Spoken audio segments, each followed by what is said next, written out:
Koko in Toyland is an out of the inkwell film released in 1925, directed by Dave Fleischer, and of course we have Max Fleischer starring as the animator, the cartoonist, who is there to bring Koko to life. And the description for this on IMDb sounded really interesting. And I'll read the description. It sums it up quite nicely without really spoiling anything, and this says, in this Christmas season release, Max assembles a toy train track while Koko the Clown visits a cartoon Toyland, playing cops and robbers and rescuing a doll in distress. That sounds fun. Animations, toys, clowns, everything seems to fit well together. And I'm a big fan of Koko the Clown. I particularly like some of his more later appearances than some of his early appearances, but nevertheless, I was looking forward to seeing what this would be like. Having seen it, I kind of feel like it wasn't as engaging or as fun as it could have been. And I think the reason for that is because the toys that were in it were not that interesting. The live action animation blend, as always, is absolutely splendid and I love it. And I love how it breaks the fourth wall with providing a strong relationship between Fleischer as the animator and Koko the Clown as the animated character.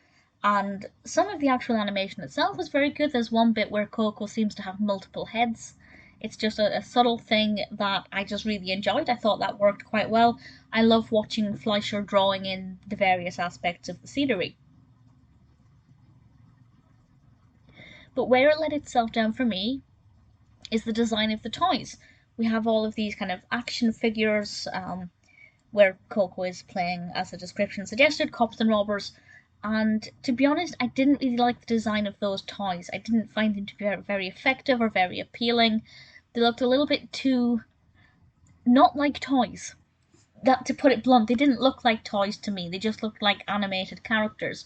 So I didn't really feel like we were in Toyland a lot of the time. They needed to be a little bit more wooden or a little bit more robotic in their movement. They just felt too. I mean, I'm going to use the word unrealistic. I hope you know what I mean by that.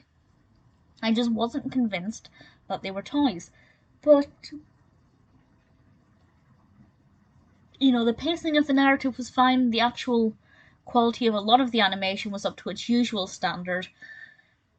The narrative development worked well. The type of narrative was effective, having Koko interacting with these toys and things, with Fleischer working on his own train. It worked well.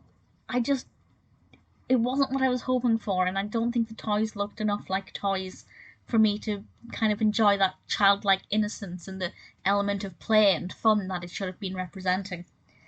So I didn't dislike it, but I will say it's definitely not a contender for one of my favourite Koko cartoons. If you're a fan of Koko the Clown, I absolutely recommend you watch Koko in Toyland.